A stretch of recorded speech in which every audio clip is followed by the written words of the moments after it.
This is Minor League Hockey Report podcast number 25, being recorded on Easter Sunday, 2014. I'm Matthew Harding, joined by Zach Corder, Jason Shavi, and Jeffrey Lutz from the Wichita Eagle. Our podcast this time is sponsored by Superior Signs and Engraving. They are your choice for signs, trophies, name badges, plaques, and more. Visit them online at superiorsigns.biz. Also, thanks to our friends at chlforums.com for allowing us to have our stuff there this season. And also thanks to Chip Crail at chlphotos.com for partnering up with us. And we send our get well wishes to Chip. Already gone by the Eagles as we start our round 2 preview of the President's Cup playoffs on this Easter Sunday. We wish everybody a very safe and happy Easter. Guys, how you doing? Is Barack Obama going to deliver that cup personally to the winner of the CHL championship? Jeffrey Lutz. Well, there's our guest, Jeff Lutz from the Wichita Eagle. This has been the most horrible start to a podcast. Yeah. We're 8 seconds in. And how can you say that? By horrible, I mean greatest ever. So, but I'm good. Matt, how are you doing? Doing well. Well. You failed to mention, though, that the other person in the room is your lovely wife, Yes, Shaylin. So. yes. My wife, Shaylin, is here this evening. Hi. Sorry, she wanted to punch the buttons. Maybe I should have let her punch the buttons. Yeah, because I have a feeling she's just going to be punching you later. What was the already gone line you wanted to fit in there? Oh, well, yeah, that was, of course, Already Gone by the Eagles, which is Jeff's favorite band. But the Missouri Mavericks and the Rapid City Rush, they're already gone. Already gone. Yikes. Often. And we have a lot to talk about that, including a little something from me. But yeah, a little period of gloating there on Mr. Corder's part. Yeah, no big deal. You know, I'm just I'm a genius. That's all. Yeah, right. What can I say? Yeah. Okay. Well, let's get into it, and we are into the second round of the President's Cup playoffs. We're down to our final 4: Allen and Quad City in one series, and Arizona and Denver in the other. We'll talk about those coming up here in just a minute. But first, I'm going to clear the floor because we do have some gloating to do. Well, last podcast, when we did our predictions, everybody did their predictions for who would win and how many games. Right. And if I remember correctly, I predicted Arizona in 6 games. So I'd like to thank my mom and my dad for strong hockey background. And, for the dedication I have to the Central Hockey League, for all that smarts that, made me predict that upset. Congratulations. Thank you so much. That deserves a Thank hearty round of applause because it takes a lot of stones to predict an 8/1. Congratulations.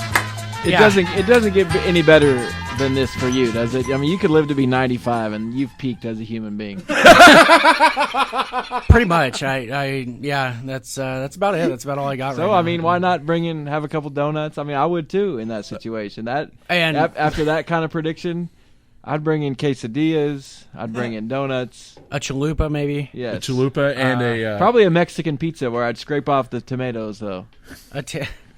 Tasty beverage like a pink. This isn't usually how pink Powerade, maybe. Yes, this isn't usually how the podcast start, is it? With Mexican pizza talk, is it? No, that's okay. really because we're not MexicanPizzaReport.com. And by the way, this podcast is sponsored by the garden salad at Cheddar's. It tastes like feet. Well, at least they're still sponsoring you despite that negative Yelp review you just gave. Yeah. It really tastes like feet. We had that for dinner before the pod, and Jesus Christ. Shaylin, what did you have? I had the same thing, but I don't mind spinach. He's picky. Okay, so spinach was the feet factor. Yes. Spinach sucks. No, it was the whole thing. It was the whole thing. Let's go to the tiebreaker, Jeff. Hate spinach. Oh, spinach is a no-go. All right. All right. Well, welcome to MinorLeagueSpinachReport.com. My name is Zach. This is our podcast number 1 on spinach. We will get back to hockey talk after this, but so Arizona with a huge upset. Let's get into the first round here, and Arizona and Missouri. Obviously, 2 of us in this room didn't have that upset coming. You did, Zach. I did. And let's get into this series a little bit and talk about what you think really caused the Arizona Sundogs to score that huge upset. Well, the Arizona Sundogs completely controlled the tempo in every game I watched, which I didn't get to see game 1. But we were at game 2, and I watched the rest of the games throughout the series. And Arizona controlled the tempo, whether they were ahead, behind, no matter from the opening puck, they controlled the tempo of the game. Physically, their offensive pressure, the way that they clogged up the neutral zone, and then Andrew Angelage really just was that brick wall for them that he was all season. We were kind of wondering how he would perform in the playoffs, but honestly, and without being big-headed, I was truthful when I really predicted that, because I could see that happening. And guys like David Rutherford in that series took them to a different level. And Missouri just couldn't keep up with it. I mean, honestly, if Jason and Matt and I were at game 2, and you could see it all game long how Arizona controlled the tempo, and they did it the entire series. There wasn't one game, in my opinion, where they didn't control the tempo of play. That's true. And I really thought they did a very good job of extending the forecheck all the way down to below the dots on the Missouri attacking when the Missouri Mavericks operated their breakout, because then you could get that guy down there below the dots and force turnovers, and then you had 3 guys back through the neutral zone that just came right back in, and there you go, you're back on offense again. And we were fortunate enough to meet Joe Rozicki with the Sinbin blog out of Missouri when we were there for game 2. We've worked with Joe all season long, but we finally got to meet him. One thing that he showed concern with all series long was how many shots Missouri was allowing and then not actually getting through. The shot differential was quite different in all games, I think, except for game 5. Game 4 was the one that really had the difference in shots. But that was the main concern for them, was how many shots that Missouri was allowing, but then not getting through to Andrew Angelage. So that to me shows kind of the tempo and the control that Arizona had all series long with how the shots were coming through. Yeah, and if you're a Mavericks fan, are you stunned that this happened? Absolutely. Is this a choke job? I mean, if you're a Missouri Mavericks fan, how are you looking at that defeat? Well, you do have to realize that Arizona's a very good hockey team, but at the same time, you're a number 1 seed. You literally just screamed your way through the regular season, and to come up and only get 2 victories in the playoffs, it has to sting, it has to hurt, but at the same time, you have to realize you went up against not your average 8 seed. Mm-hmm. So, yeah. So if Arizona had that team the entire year, where do you think they would have finished in the standings? Probably top 3. Yeah, I think they would have at least been top 4. Yeah, but yeah, I think it would have pushed Rapid City out of the top 4, and they would have been, I'd say 3 or 4. Yeah, maybe contending for a 2, but the way Missouri played all year, I mean, they were, far and away the best team during the regular season. But Arizona caught stride, and you and I actually had a conversation about this at your house a couple nights ago. About we kind of relived some moments from the last podcast where you had brought up the question of, did Arizona ever hit their stride? And I think they did. It was just a half-season long stride. It wasn't like a 10-game burst or anything. It was just literally a half-season stride of they got consistent, they gelled as a team with the additions that they brought in, and they carried it over to the playoffs. And now they're tied up with Denver 1-1 and looking to make an impression in the second round. Can this team win a championship? Yeah. I think they can. They have the goaltending to do it. The defense reminds me a lot of the old Bossier Shreveport Mudbugs. They gave up goals in the regular season, but it always seemed like the defensemen grew a foot taller and got a foot wider with their arms and their reach. It just made it in the playoffs. Created a lot more havoc for guys. Especially watching the Bossier Shreveport Mudbugs here in Wichita going up against the line of Clayton Duda Blasnik. When they were at their stride. So and you're complimenting the defense so much, but they against Shane Owen in that Missouri defense, they averaged over 3 goals a game. They had 19 goals in 6 games. So, I mean, their offense is meshing and gelling well. Their defense is strong. Their goaltending is obviously one of the best in the league. The question is, can they win a championship with 4 teams left? Absolutely. Yeah, I think they can. I don't think it'll be a cakewalk to get there, and I'm not going to anoint them the champs because they knocked out Missouri. Allen's still, if they get Allen in the final series, Allen has a very tough Quad City team to go through. Quad City is just as tough. Denver, obviously, they're locked in a really good series there with the Cutthroats. I think any of the final 4 teams, if we were to rank them, I would probably put Arizona, then Allen, Denver, and Quad in that order as favorites to win a championship now. Yeah.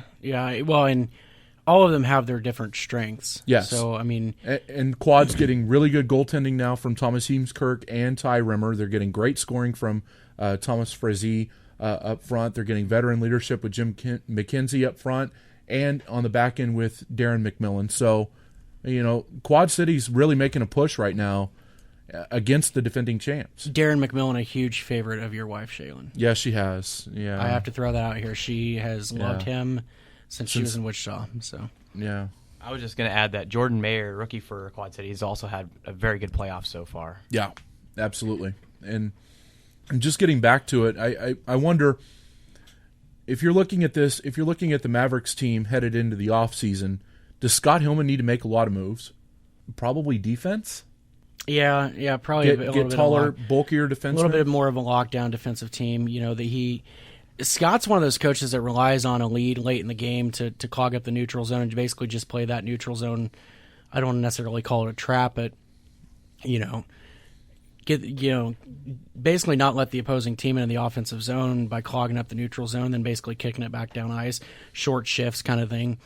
But when teams like Arizona are able to come into the offensive zone and then sustain it, their cycle that entire series was unbelievable. Mm-hmm.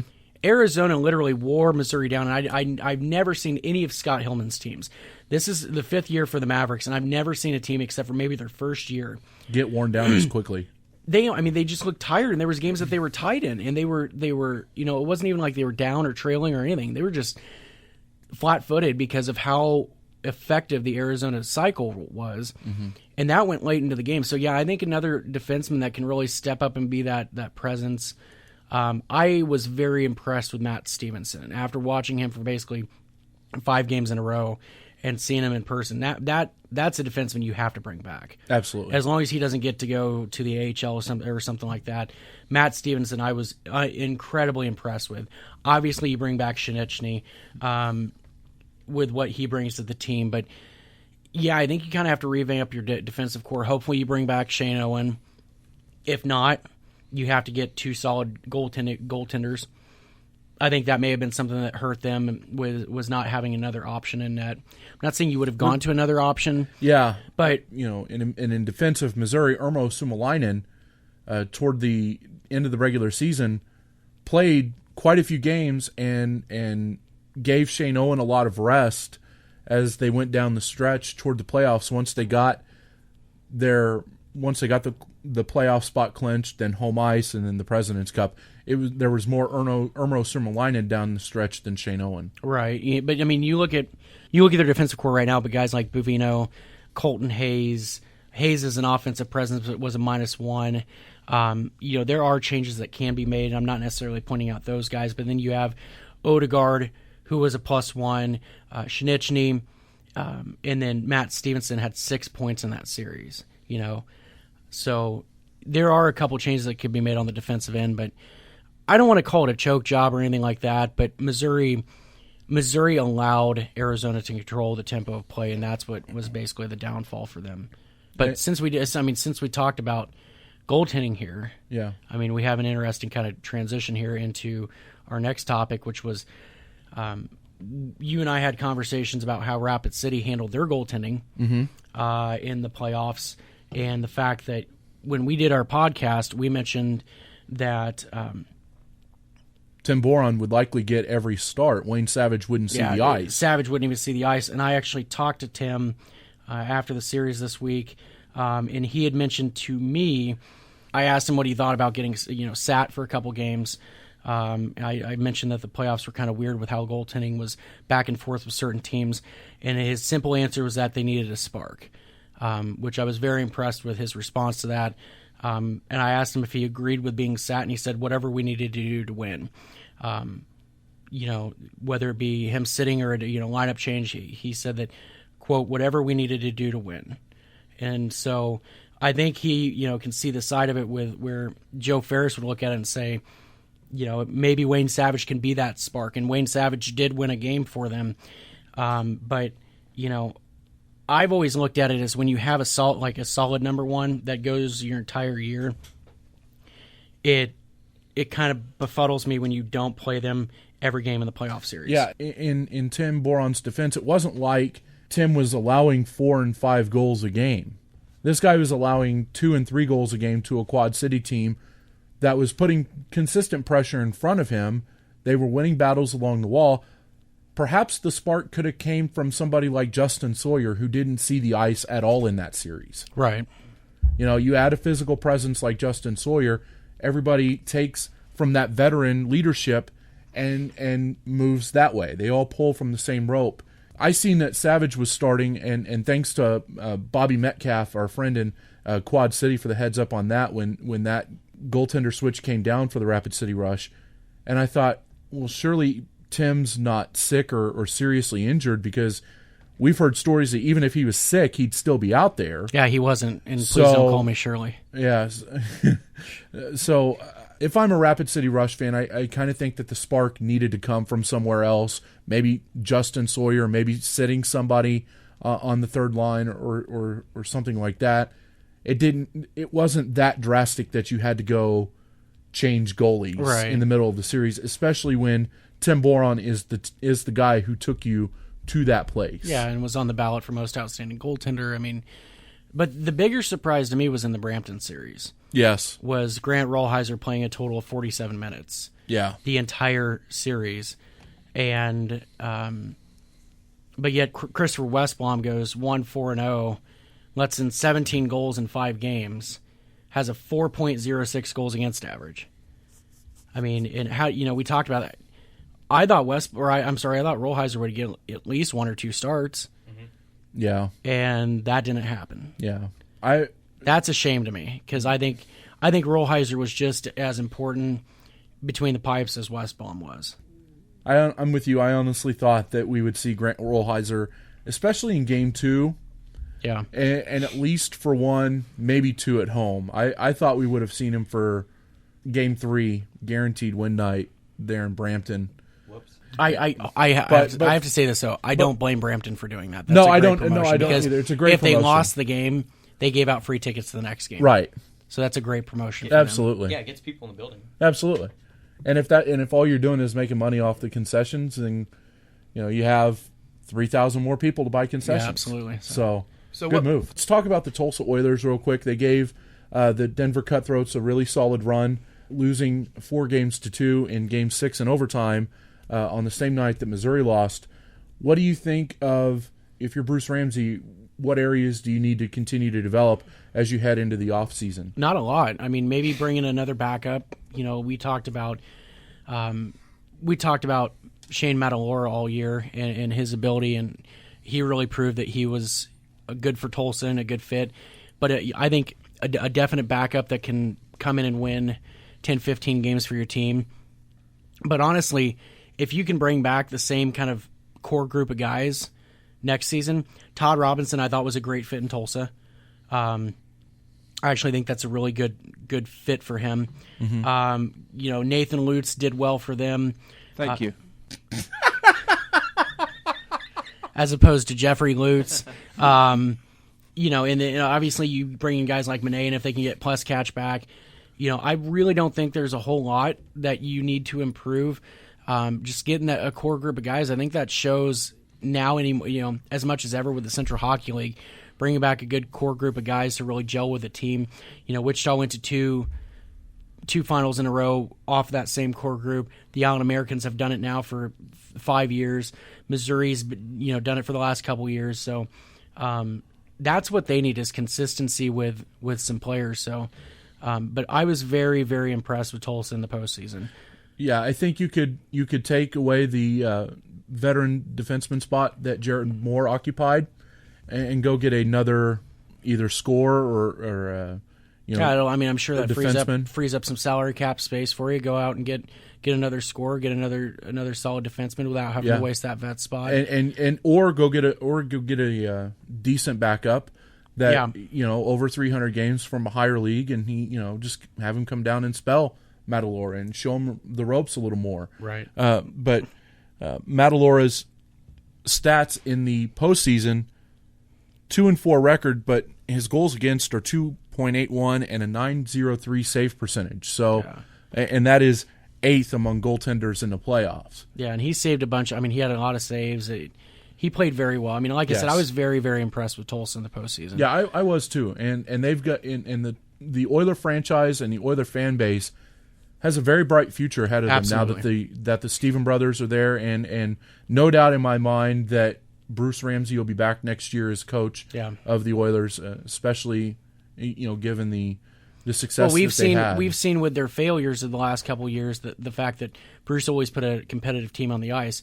Now that the money's there, he's being able to actually show what kind of a coach he is, and he's done a hell of a job down there. While we're talking about Tulsa, I think it's important that you and I mention Rob Labor and tell him our thanks for being on call pretty much all hours of the night a couple nights. Rob, if you listen, thanks for taking our texts and our phone call at 1 a.m. But yes, a big thanks to Rob for everything he's done this year, and the communication that he's had with us, and a big thanks to Mark Benetti in Rapid City, and to Ryan Gibson and Joe Royzicki up in Missouri as well for them helping us out with interviews and stuff like that. We'll be talking to all of them through the off season. Definitely, yeah.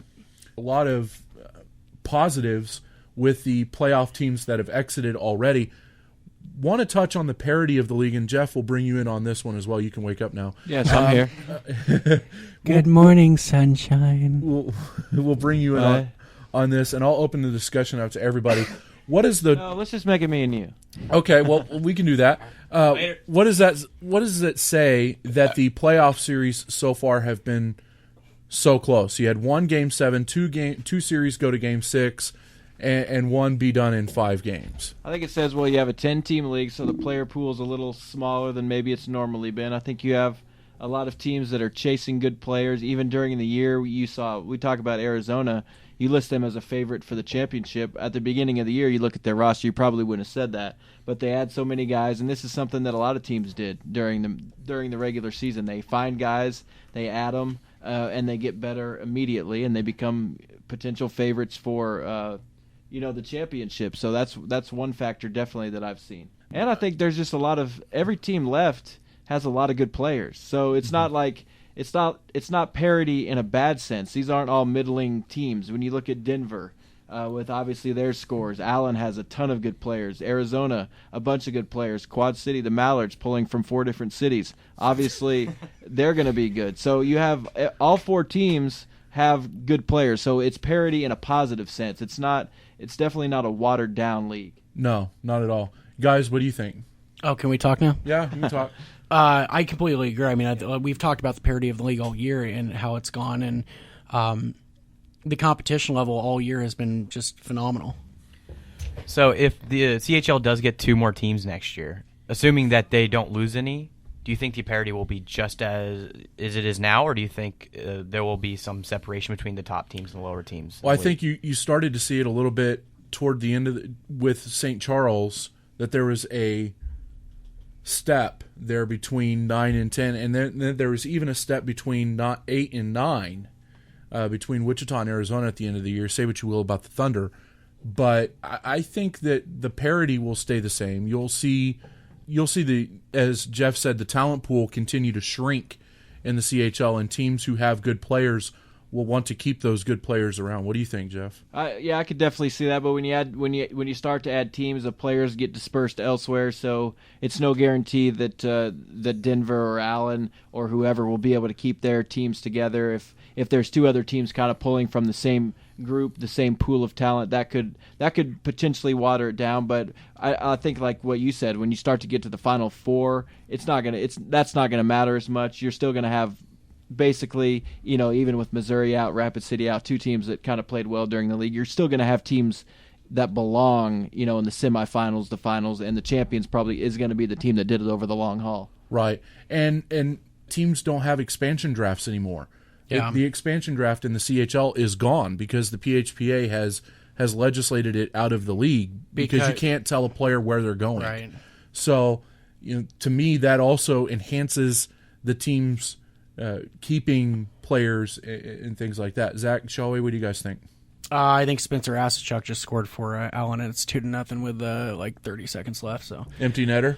yeah, Allen is going to tie this series. Sorry to ignore your question, but No, we you're good. were watching that live as we're recording this at 7:30 Central Time. But Allen just went up 2-0. But And tied the series at 1. I think that the PHPA in general has made this kind of solidified the Central Hockey League as the legitimacy within minor league sports and minor league hockey, and the fact that it's not so shoot from the hip, pay players what you want, and Guns for hire. yeah, it's just you have to go about it a certain way, in a professional way, and while that may not be good necessarily on a dollar standpoint for teams, to bring in whoever, whenever, whatever, it brings legitimacy within the organizations, and so kind of seeing the changes that the league has had to make in order to continue to be a more legitimate league year in and year out. We hope to have a member or somebody from the PHPA on the podcast here over the summer, or even on the MLHR interview. Yeah, and we talked to Joe Rosicki up in Missouri. There was a report out of Allen that Casper, Wyoming is no longer in the mix for an expansion team next year. That came out of the Allen Americans blog, correct? Yeah. That is not necessarily an official thing through the league, as in like we've mentioned before. The league never brought that out as a true thing yet, but it was pretty much assumed that Casper would be in the mix next year. That apparently has been kiboshed. So it's going to be interesting to see what teams they bring in next year, if any at all. So if you were the league, if you're not going to expand the Casper, where would you go? We've heard Louisville. Yeah, Louisville is apparently still in the mix. I've been looking at the footprint of the CHL, and I've been thinking about cities like Springfield, Missouri, which is close by. It'd help travel with Wichita, Tulsa, St. Charles, and Missouri. That's true. What are you laughing at? Because I'm so close? No, you're good.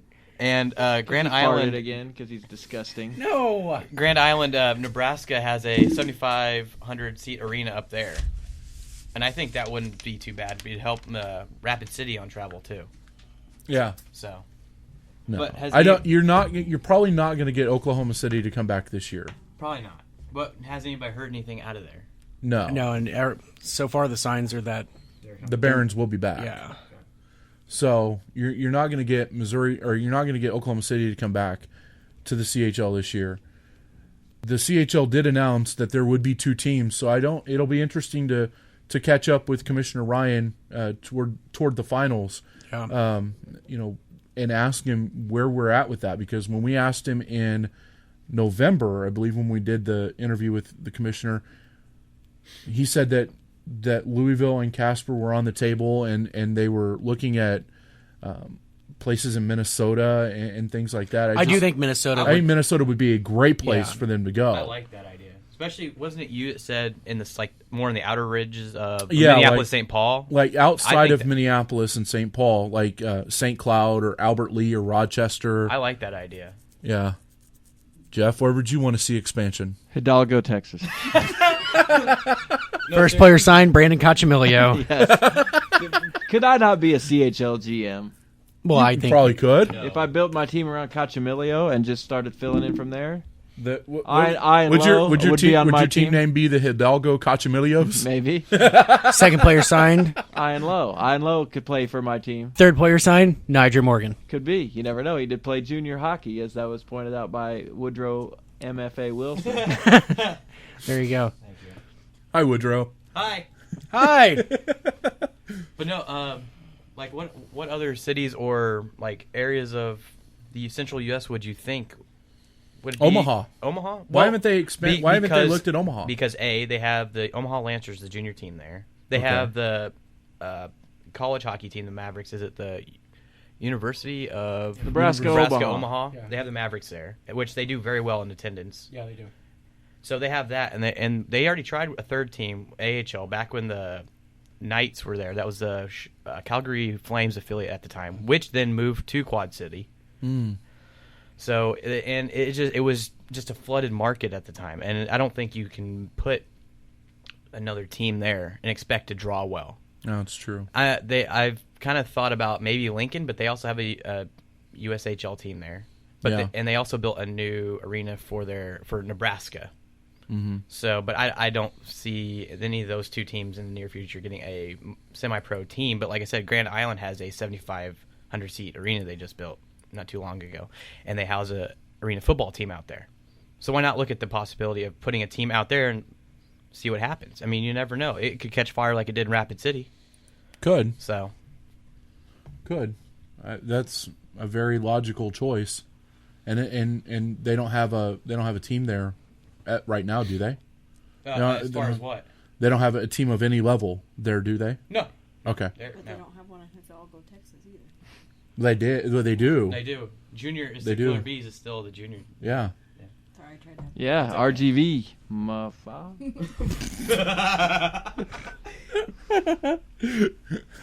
Well, since we're gonna- There's no chance. There's no chance that the footprint goes south of Dallas, right? not for the next couple of years. No, I mean, I do think that it's a lot like it would be feasible for hockey to go back south of Dallas again. I think there was a couple good markets that they were in down there, but the first thing that has to happen in those markets is new arenas. Yeah. You know, Odessa, places like Austin, Amarillo, all need new arenas. Rio Grande Valley and Laredo had new arenas. They had nice places to play. Ownership wasn't there. So if ownership gets redone, especially in Rio Grande Valley, I could see that happening again. But Laredo, I don't think will. But I do think it's feasible, but not in the next couple of years. Yeah. What about the Fort Worth Brahmas maybe possibly coming back into the league? Well, they're north of Dallas, so I wasn't going with them. But Well, I know. Well, but well, no, the- yes, yeah, I do think Fort Worth will be back. under what circumstances? Like what? Either a new arena, and then that's just basically an automatic given because there's money there. That was me that time. There's money in the Dallas area that they could get an owner, but not an owner that wants to pay to play at NITEX. Right. So, or they could find an owner that does want to play at NITEX, and it just won't be as good because that's what they've been dealing with for the last 10 years is poor ownership that won't fork up the money. Yeah, that won't fork up the money because all they can Sketchy. afford is to play at NITEX. Yeah. So, Sketchy ownership that yeah. has done barely enough to get by. So. Yeah, so that's. I do think though that the Fort Worth Brahmas will be back at some point or another. Yeah, I think the Brahmas will be back in probably the next 5 years. I think it'll take at least that long to get the arena situation and ownership situation figured out there. What about a team in like Dodge City, Kansas? No, But that's- not going to happen. I But don't it's been the attendance out there is not. No, I mean, what are you going to it's get? just- 500 cattle farmers? Yeah, that's true. Well, We've got a nice the workers arena. They've had the CHL has actually played a exhibition game out there a few years ago. Yeah, And the NAHL, which is a junior league team, the Topeka Roadrunners played a couple games down there. right. I don't know how well attended they are, but they have arenas similar to Missouri and Allen. So I mean, it's the same global. Was it Coliseums? Global, yeah. Global, and that's the company who built it. The thing about that is, and I think you and I agree on this, though, the difference between Allen, Missouri, and all that is the attendance-wise around. I mean, Allen is in the Dallas metro area. You know, Missouri is Kansas City metro. Dodge City is Dodge City. Dodge City. Yeah. I mean, the next closest big town is either Wichita or Denver, and those are both Wichita is like 4 hours away, and then Denver, I think, is 5. So Right. I don't see that happening. I mean, if so, You mean you don't think Dodge City could pull from Denver for a fan base? no. But I mean, No. do you want to have like Liberal. can we debate this? Go back Yeah. and forth, maybe a little PTI Sure, session we here. can. 'Cause Ding. I don't think that'll happen. So, No, I don't think so either. that was called a no goal. Okay, so we'll get off the expansion topic, and we'll follow that storyline obviously throughout the summer, and see what see what that turns up for us here at Minor League Hockey Report. Let's move on to our second round playoff previews. Each of the series are tied at 1 game apiece, headed to the lower-seeded arena. Allen and Quad City are headed to Quad City for 3, beginning April 23rd, and then continuing Which the one? 25th, 26th. The iWireless Center, Jeff. In Moline. In Moline. They're headed to Moline. And then the Cutthroats and Sundogs are headed to Tim's Toyota Center for games on the 22nd. And right now you can get employee pricing on all Toyota vehicles at Tim's Toyota. Sorry, I watched a lot of Arizona, Missouri games last week. I'm sorry about that. You did employee pricing. That's right. Yeah, sorry. At Tim's Toyota Center, they're headed there for games on the 22nd, 23rd, and then back to Denver on the 26th. Who has the advantage as we head to the as the series shifts? I'm going to tell you right now, Allen and Denver will be playing for the championship of the world. You disagree completely. You're completely on the other side, aren't you? Well, when a series is tied 1-1 going to the lower seeds building, that gives the advantage to the lower seed. And right now, Arizona, the way that they've been playing, could leave Tim's Toyota Center up big in the series.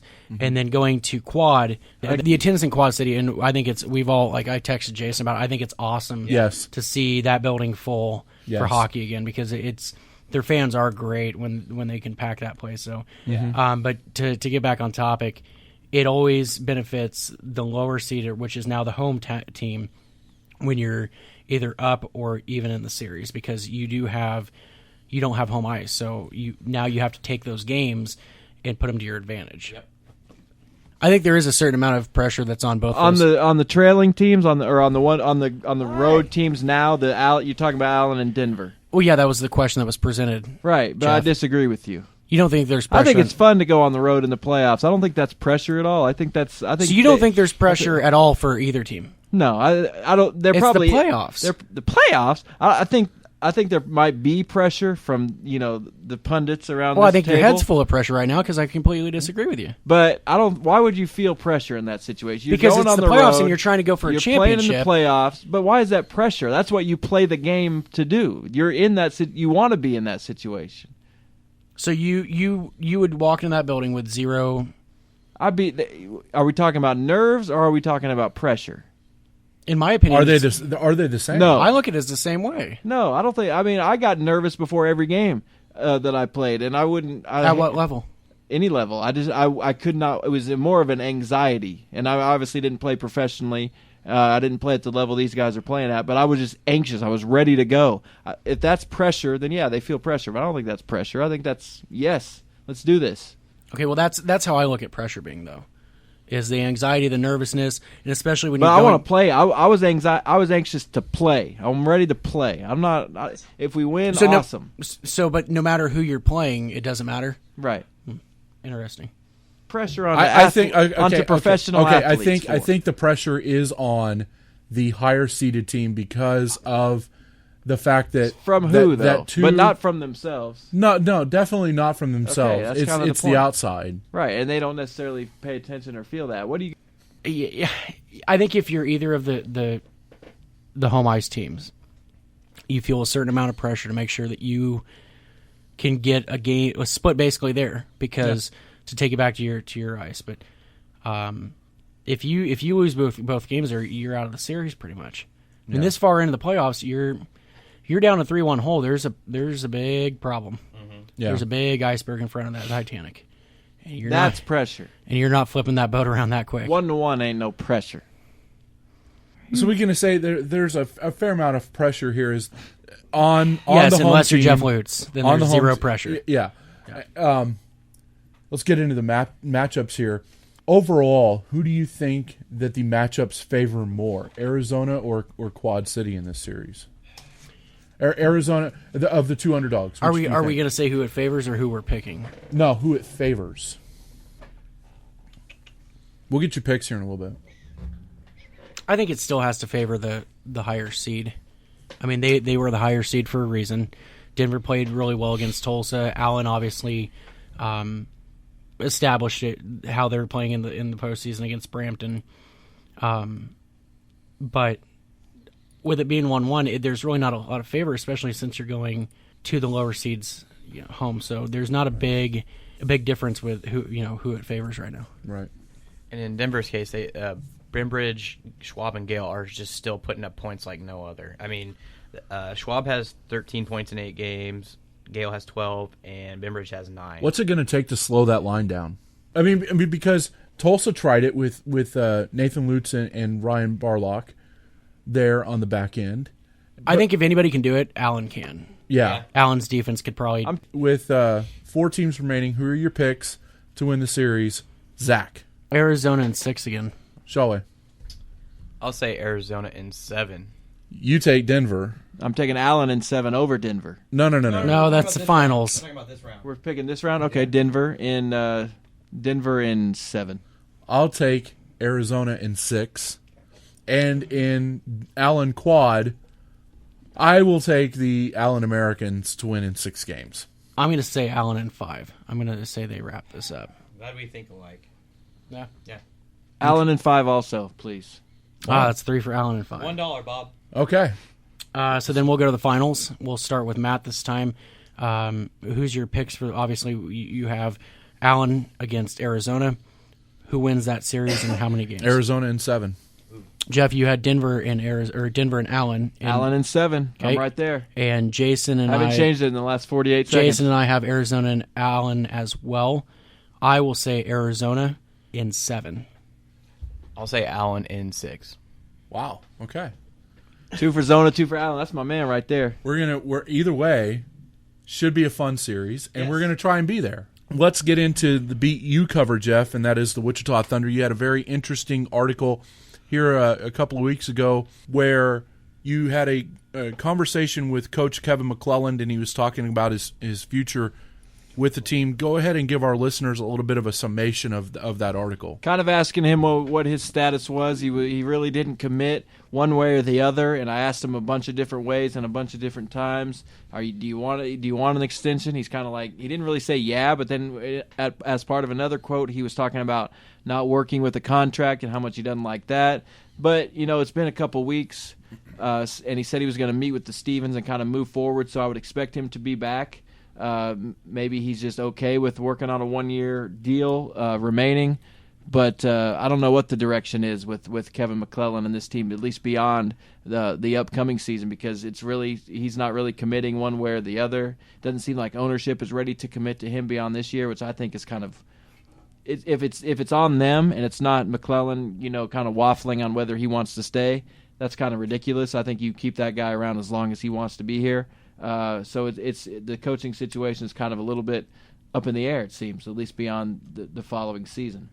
It was edgy because of McClellan's quotes, but then you kind of played into his quotes to kind of give that question of really what's going to happen. And honestly, right now, nobody knows. Well, I didn't want to make it seem like he was saying something that he necessarily was not. That's why I said he's not committed to any certainty beyond this year. Where I could have said he's not committed to anything. He might be committed. It's just he's not saying that. He's not outwardly saying, "Yeah, I'm with the Thunder for the long haul. I hope I finish my career here." That's not something he's saying. Well, he's saying he's got a 1-year deal and he would like an extension. And in fairness, he's and in the times that I've interviewed him, and Zach and I have interviewed him, he's always told us that he's got to get back to Canada because he doesn't want his children to live here. He wants them to live in Canada. Yeah, and he's got what? He's got the visa thing that I think is about ready to expire. He's obviously got kids who, like you said, he wants to, kind of raise them elsewhere potentially, or at least continue their upbringing elsewhere. They might be, mostly raised at this point. So yeah, there's a lot of questions with McClelland. Is he even going to want to coach beyond next year anywhere? How important is it for ownership to lock him up?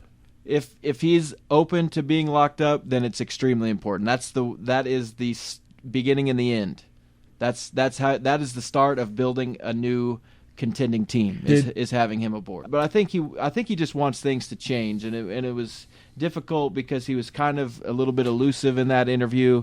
You kind of had to read between the lines with what he was saying. I didn't want to make it, like I said, make him sound like he was saying something that he wasn't. So I just kind of presented the issues that I asked, leading up to his quotes, and then I wrote down his quotes, or I typed his quotes.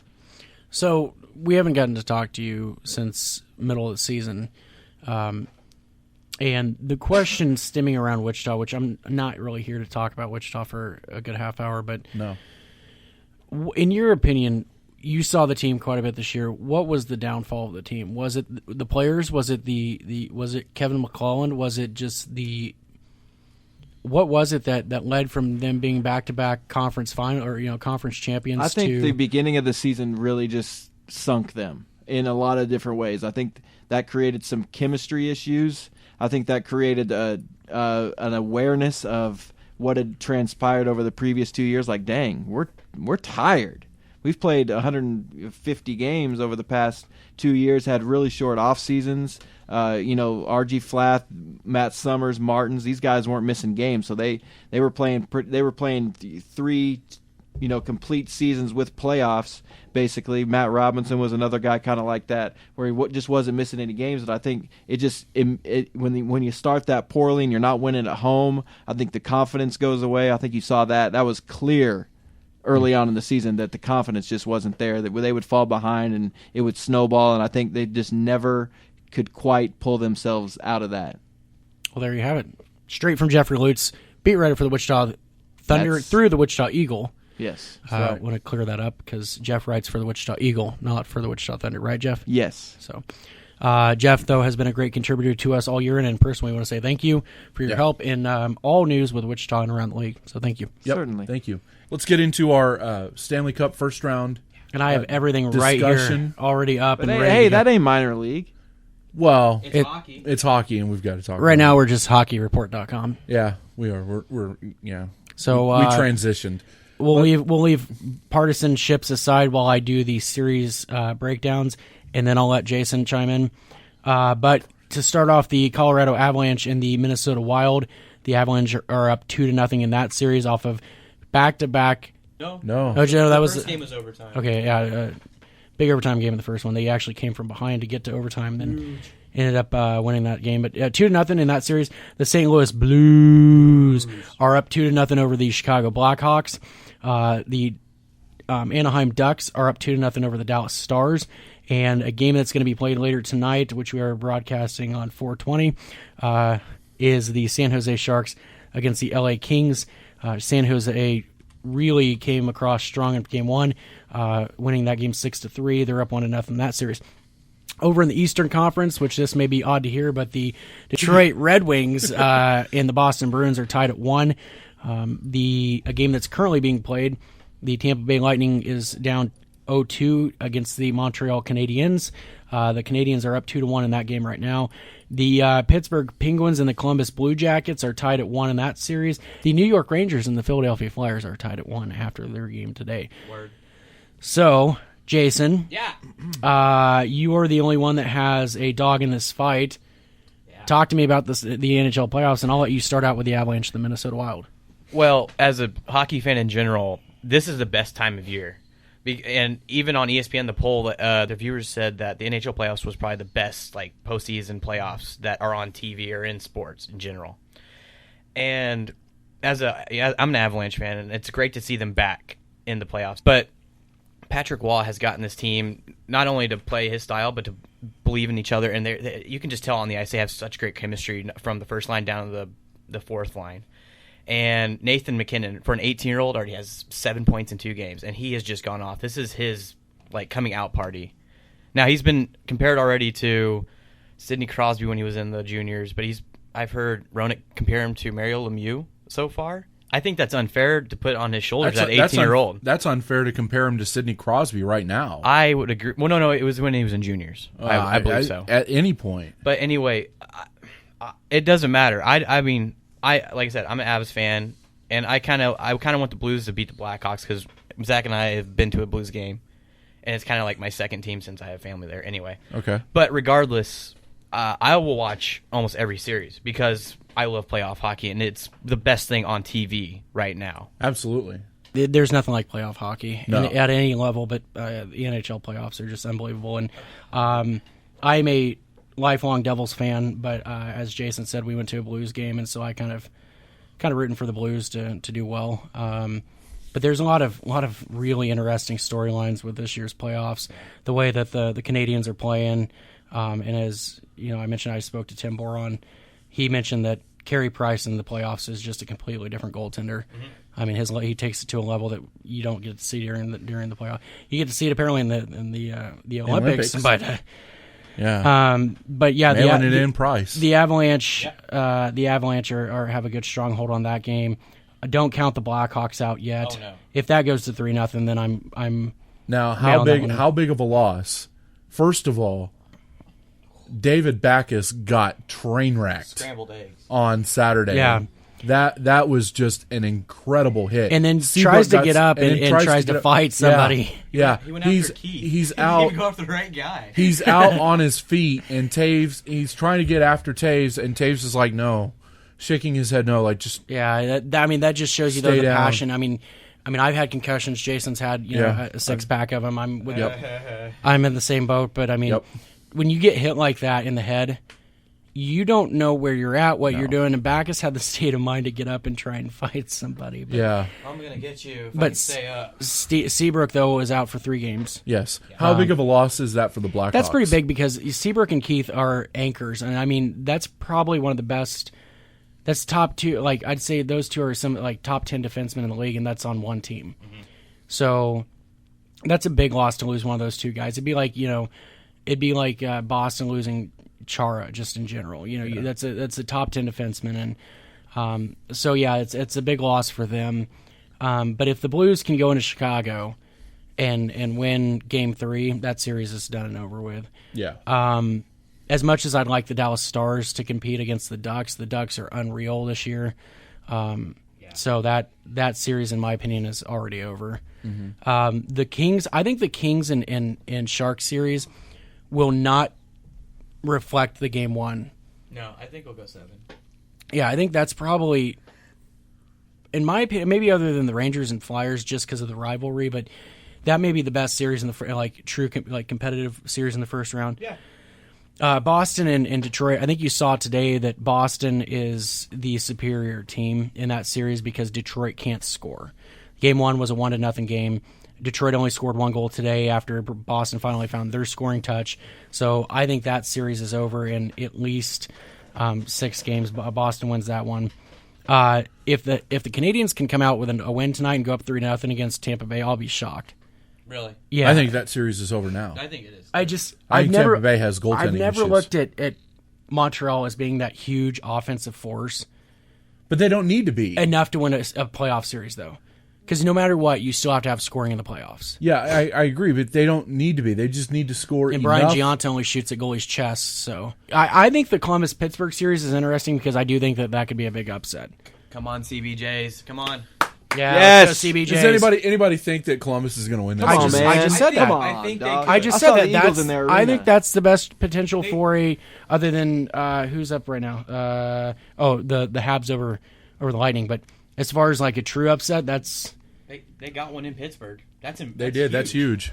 Does anybody think, honestly, does anybody think that the Rangers can make I think they can make a run. a finals run? No. I think they can make a run. Why? You have Nash, St. Louis, Richards. Cool. You have Dan Girardi on the back end with so they're Ryan like- McDonough. They are big and they're physical when they need to be, and they have a world-class goaltender in Henrik Lundqvist. So they have one line, kind of like Denver. Yeah, but as they've proven throughout the playoffs, if you have one line that is going, you can win. One line How long can beats carry no that lines. team, though? I don't think they're going to make a finals run. I could see them. No, I didn't say that they That's can what I make. was I didn't asking, make. though. I didn't say that they can That's make what I a was finals asking, run. though. I thought you did say I that. didn't That's say what I was that- asking. You said that they could make a run. Yeah. They could make a run. How what? Potentially. Okay, a run to what? Quick Shop? To, A run to 7-Eleven? I Where are they running to? I think they can make a run to the conference finals. I've run so far away. But Get away. I don't think they make it. Do you think past they can first beat round. Pittsburgh in a 7 Yes. game? What? No. Yes. No. Do you think they can beat Boston in a 7 game? No. Boston's coming out of the East. Boston's my pick to win the Cup. I'm going to even say that Boston doesn't come out of the East. Really? Yeah. I think Oh, they come will. on. That's ballsy. Well, That's okay, Matt, it's ballsy. worked for me before. Well, I understand, but Do I need to remind you? Arizona in 6. no, I know. 32 minutes into the last podcast. There you go. If you want to listen to it, go back to the podcast number 24. Go 32 minutes in and listen to Pure Gold.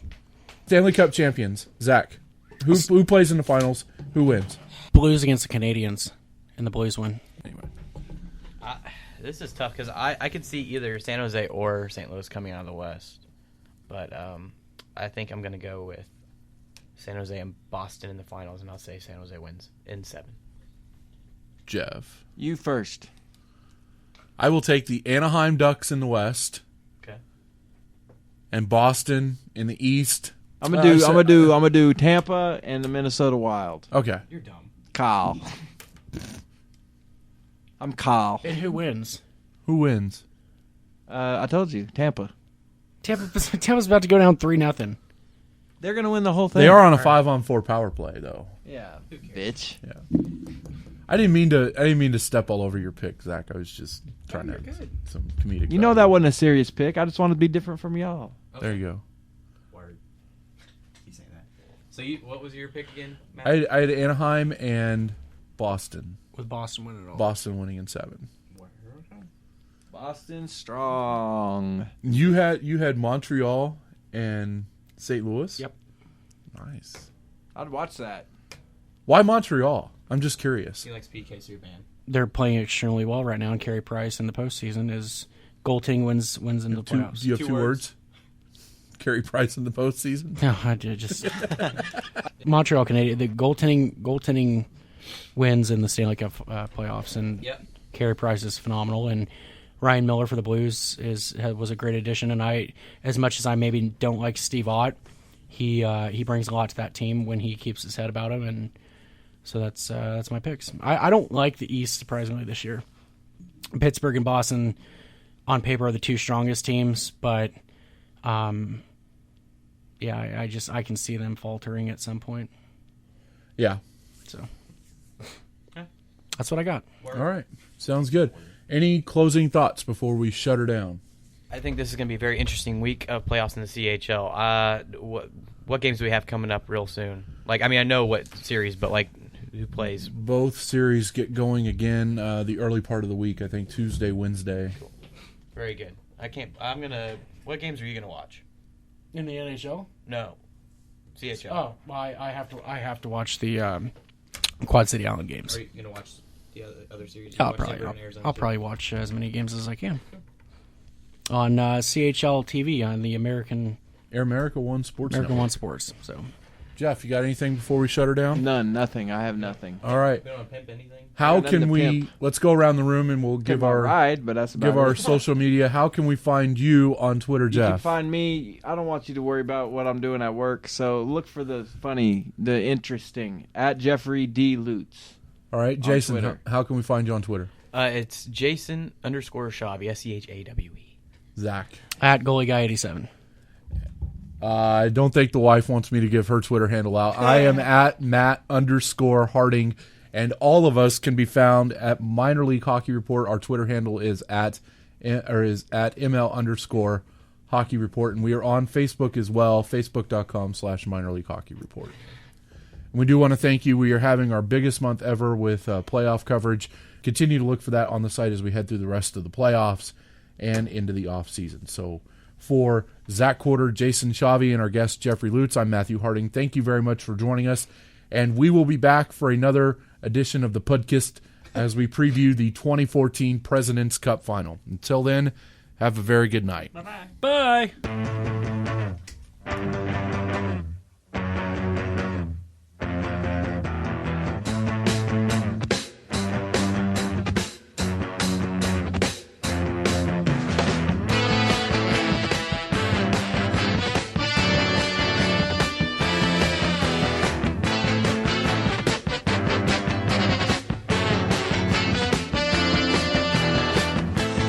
waiting